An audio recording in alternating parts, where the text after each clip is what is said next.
भाई सतनाम याद कर कुर्बानी तेरा राजा के देव महादेव भाई सतनाम याद कर कुर्बानी तेरा राजा के देव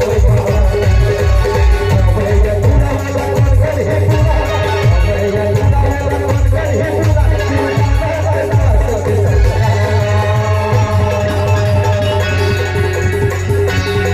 सुना भाई सतनाम याद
सपना है पूरा करो।